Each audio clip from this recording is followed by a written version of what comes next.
Hey everyone, and welcome back to my Legion class roundup, where I level every class up to max level, gear them up, play every spec, and then share my thoughts with you. Today's episode is going to be on the Warrior.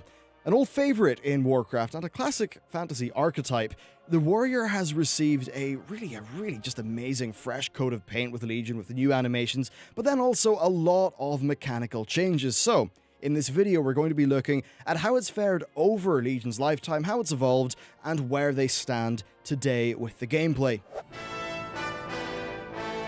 Fury is currently one of the strongest DPS specs for the Warriors, and it's also the most represented Warrior DPS spec, and for damn good reason. This is a really well-rounded spec. It's got great mobility, great damage in most situations, and a rotation that is quite fun, and most importantly, fits the sort of realistic day-to-day gameplay of World of Warcraft very well indeed.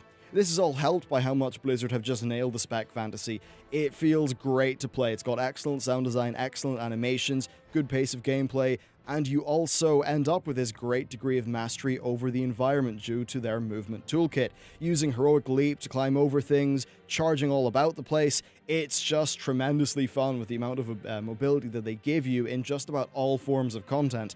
Playing my Frost Death Knight after doing both the Demon Hunter video and now the Warrior one definitely does feel really sluggish. Like most specs, this is one that really improves when you get more gear. Looking at the stat weights, they're certainly a lot more balanced than many other classes, which is definitely a very nice touch indeed when it comes to your gearing process.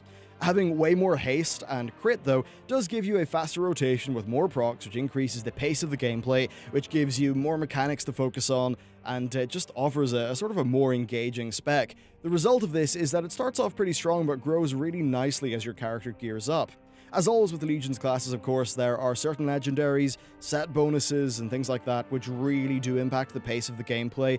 Now, for Fury, it really does make it fast and fun. My live character sadly doesn't have access to the best legendaries or that 4-piece, but I have experimented with it on the PTR, and I can confirm when you've got like Convergence and a 4-piece, it's insanely fun. That said, it doesn't feel like you need those items for the spec to be fun. Now, the rotation itself is very well designed, allowing for skilled players to squeeze out extra damage while not being overly too complex for the beginners. It surrounds a mechanic called Enrage. Now, Enrage will increase your attack speed by 100% over its duration, so being enraged, of course, as much as you can is a pretty major goal. The spec's Mastery will also cause Enrage to increase the damage that you do while you're enraged, which is pretty good. Now, you can be enraged by critting with Bloodlust, which is your primary rage generator. As you can imagine, though, having bad luck with your crits isn't great, but Furious Slash exists. It's a free-to-use filler spell with no cooldown, bar the global one, that will increase the crit chance of your next Bloodthirst, and it does stack up, so that kind of counters that. All of this builds up to Rampage, which will cost most of your rage bar. Depending on your talents, it will enrage you and then whack your target a whole bunch of times. It actually does a cleave if you use Whirlwind before it, which is pretty sweet. We then have Raging Blow, which is very different depending on your talent setup. By default, it's only usable when you are enraged, but when you use a talent, you can use it when you're not enraged, which is pretty damn handy as well. Now, since that talent is basically the default choice at this stage, I'll be assuming that it's being used from now on. You then got Whirlwind, of course. It's got no cooldown, doesn't cost rage, which might seem a bit odd, but of course it has that interaction with Rampage that I covered earlier. Now, the main cooldown, Berserker Rage, is pretty sweet. It guarantees crits, and therefore it's got a really nice interaction with Bloodthirst, as it then means that, the Bloodthirst will always crit, so it will always enrage you. It's just overall a really tightly designed spec with great synergy between its various different abilities. It then has some great mechanics added on top. For example, you might notice that I'm regularly capping rage in the gameplay. That's because of Frothing Berserker, which gives you a short damage buff whenever you cap rage. So managing this, along with enraged uptime, is sort of two things that you juggle, and it's another layer of gameplay that's added on top of the excellent core rotation. It also synergizes perfectly with talented Berserker Shout, which instantly gives you 100 rage, which of course then gives you Frothing Berserker, so you can then do a Rampage, which will enrage you, and as you can see, there's a lot of synergy here. Altogether, it just forms a spec with a brilliant gameplay flow. The general pace is really fast, The abilities are all quite fun, they've all got good synergies between each other, and staying in rage, managing all those mechanics is just really engaging for me. It's also great because squeezing more out of the spec is really fun. Stuff like timing your ability usage to maximize the time your character's enraged, doing things like, say, Odin's Fury to match up with short-term beneficial effects, like, your various buffs. That's all great layers of additional thought on top of the excellent core foundations that Blizzard have built with this spec, which just come together really to make one of the best and most fun DPS specs in the game, in my opinion. Next, let's cover arms. I'm going to be straight with you, I do not like Arms Warrior at all. I generally have not in recent times, and that just is not any different with Legion. That said, I kind of understand why people would like it, and I'll admit that it does have its kind of plus points. Their burst damage can be scary, frankly, and when the procs are in your favor, it really is quite fun. Now, the core fantasy of the spec is that you don't hit as often as Fury, but when you do, you hit like a truck with a, one big, massive, two-handed weapon. And that is pretty cool, and the spec is really playing at its best whenever it's kind of meeting that spec fantasy. For me, though, the issue is that the spec doesn't have fun and engaging downtime. Once, I got better gear, I found there was less downtime, but that was replaced with a different problem. The ideal talent build for this is really intense, actually, but it's intense in a way that's really fiddly and just does not mesh with how I like to play the game. I like to keep my head in the fight and be focusing on the boss and its mechanics rather than just worrying about my class all the time. Now, it does seem like Fury outperforms Arms most of the time, and Fury just seems to be generally more fun and better designed to mesh with the way World of Warcraft is actually played, in my opinion anyway. Now that, of course, is in PvE, I can totally see how Arms and its burst windows and all that can just make it an absolute beast in PvP gameplay. Now, the core of the gameplay involves using Colossus Smash. This will put a debuff on your enemy that will increase the damage that your enemy takes from you. So, the idea is you apply the debuff, you smash their face in. Pretty simple. Now, this is mainly done with Mortal Strike, which has a 6-second cooldown, and of course just does a big bunch of damage. Then your filler is Slam. Spending Rage has a chance to reset the cooldown of Colossus Smash. So basically, whenever you're not doing Colossus Smash or Mortal Strike, you are slamming like a madman, fishing for Colossus Smash resets. Now, these three are the bread and butter of this spec, but it gets a hell of a lot deeper when your artifact weapon and a few other things come into play, especially some of your talent choices. Your artifact makes it so that your next Mortal Strike or Execute after Colossus Smash has a 30% higher crit chance and does 30% more damage. So, as you get better gear, you get more Tactician procs, you end up weaving in and out between your Colossus Smashes and your Mortal Strikes, and whenever a lot of procs are going on like that, it's really fun. You've got a lot of sort of just things to manage on a sort of regular basis, which is nice. But then it's further complicated by a talent called Focused Rage, which will increase the damage of your next Mortal Strike by a percentage, stacking up to 3 times. Now, this is pretty damn powerful when combined with the artifact trait that I mentioned earlier, but whenever you use your Rage on Focused Rage or whatever, it means less slams if you play poorly, so there is management needed to basically use Focus Rage enough to get its damage increases, but not so much that you don't, or you miss out on using Slam, which means you'll be missing out on Tactician procs, which is just overall, it ends up being a very involved playstyle, I think, and it's just not one that really suits me. Now, I'm not against complex specs. I enjoy multi-dotting stuff. I enjoy playing specs like Feral, even though Feral hasn't been doing that great in Legion. Without that talent setup, though, without the Focused Rage, the spec just feels really empty and spammy to me. It often just comes down to using Slam a lot, which just isn't that fun in comparison to Fury. I think Arms it's kind of like Marmite. Some people really do seem to love it, so yeah, I think it's just a love it or hate it kind of deal, though I do imagine that Fury has a far broader appeal. Okay then, time for Protection, the original main tanking spec.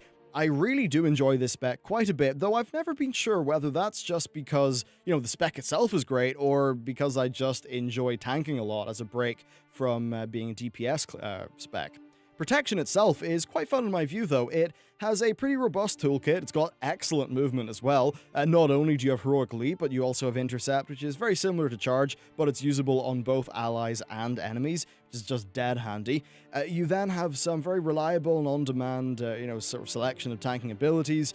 All of this is once again backed up by some excellent visuals and sound design, so it's pretty solid across the board, really. Now, as always, your resource is Rage. You generate this whenever you take damage, or whenever you use Shield Slam or Thunderclap. Now, your main attack is Shield Slam. It's on a 9-second cooldown, it does strong damage, and of course will generate some rage for you. And it actually enjoys interactions with a number of other abilities in the spec. Then Devastate is your main filler spell that only really exists to fill the gap in your rotation, or at least a gap in your rotation if you don't want to spend Rage, and then to add Deep Wounds, which is a bleed onto the target, and also to fire off a proc, but more on that proc later. You then got Revenge, which is a frontal cleave that costs Rage, which is pretty important. It applies the Deep Wounds bleed and does really strong damage. And then you've got Thunderclap, which once again does nice AoE damage around your character, great for AoE threat as well, and it also slows down enemies. What's nice though is that Devastate, Thunderclap, and Revenge have a 30% chance to reset the cooldown of Shield Slam. This means overall that you're basically always doing something with this spec, be it just doing a whole bunch of Devastate so that you're not spending your Rage, or maybe you're dumping your Rage into Revenge to get more damage out. Overall, it's got the simple but sort of nice little satisfying decision making. Now, I mentioned that Devastate exists to give you a filler spell that doesn't cost Rage. That's because spamming all of your Rage into doing damage is a pretty bad idea, given how Rage fuels your entire defensive toolkit. So Ignore Pain basically consumes a chunk of Rage to give you a really big absorb shield that will soak 90% of incoming damage. Then you've got Shield Block, it's got 2 charges, gives you a 100% block for melee abilities, and it also will increase the damage of your Shield Slams by 30% when it's active, and really that's your very core. Now that is then complemented by some cooldowns like Last Stand, which increases your current and max HP by 30% for 15 seconds, and then Shield Wall, which will reduce all incoming damage by 40%. Pretty damn beefy indeed. And then for magical damage, of course, you've got Spell Reflect, which will reduce that by 30% over its duration. As you can see, it's a pretty great toolkit overall that has an answer to just about everything, and some very sort of strong, kind of like strong buttons for like oh shit moments when it all just goes south. Playing this spec has been a lot of fun for me. Playing defensively feels pretty good with its toolkit, and then playing offensively is, it's pretty fun indeed. You're spamming in a lot of abilities, you're using a lot of like Shield Slams, you're then using Shield Block as a DPS spell rather than a defensive one because of the 30% damage buff it gives. Its talent choices are also pretty good, especially having things like Shockwave for dungeons, which is really handy indeed.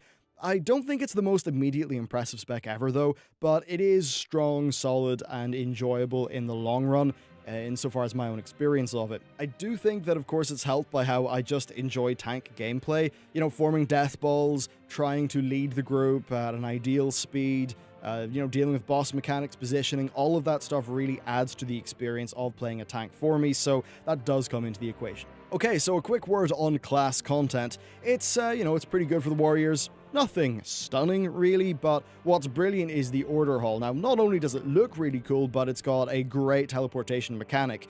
And after using this, playing other classes who don't have it is just really frustrating now that I'm used to it. Warriors can teleport to any zone from their class Order Hall and get back to their hall from any zone. Now this is done via a teleporter in each zone's major hub, so you still do have to fly around a little bit, but the real strength of this is if you're in the Broken Shore, you can jump up to your Order Hall and then say down to High Mountain, which saves so much time, and it really is a major perk of being a warrior. So that's really the main sort of look at the class content. Now let's talk about pains and gains, which is really the section where I sort of cover the pros and cons generally of the class. Having a tank spec is just a luxury after maining a pure DPS for ages. You can get into Mythic Plus groups far faster, all of your random queues are instant, it's just great for, getting shit done, which is pretty nice. I also mentioned the teleporter, which once again is brilliant. I think these two things are pretty large boons to the general experience of playing the class. It's just really convenient. Fury then has talent builds, which are great in the open world, and also other talent builds, which are really fun in raids. So it basically just feels really powerful everywhere. The only downside is that their self-heals either come from a talented charge or from enraged regeneration. I'd maybe rather that they got like a sizable lifesteal whenever they hit low health, or maybe if killing mobs would reduce the cooldown of enraged generation, something like that. Fury does perform great as well, and as I said, it's just one of those specs that fits boss fights really well. Now, a slight downside is that you do need to wait until you get a little bit of gear to start enjoying it fully, but really that doesn't take too long in patch 7.2. Generally speaking, I don't have any major issues or annoyances, bar arms, almost in its entirety, which would be a worry for me if it was to become the front runner in terms of performance by a wide margin, so that definitely is a negative point on the Warrior for me. But to conclude, I think Warriors are in a fantastic state gameplay-wise. They've got a really solid and dependable tank spec that's quite fun to play, though maybe a little bit less exciting than something like the Vengeance Demon Hunter. They've got one of the most fun-to-play DPS specs in the game, with an amazing rotation once you get more gear and some trinkets. And I guess some people enjoy arms. Overall, though, the Warrior does get my seal of approval, and it's something that I think I can heartily recommend to anyone. So that's it for the Warrior class review. Overall, definitely looking very good for the Warriors. And that's really it for the video. You can check out the previous videos in this series with the YouTube card, which will appear somewhere on the screen. So previously I've done the Demon Hunter and the regular Hunter, so you can check both of those out. But that's it for the video. Thanks for watching, and I'll see you next time.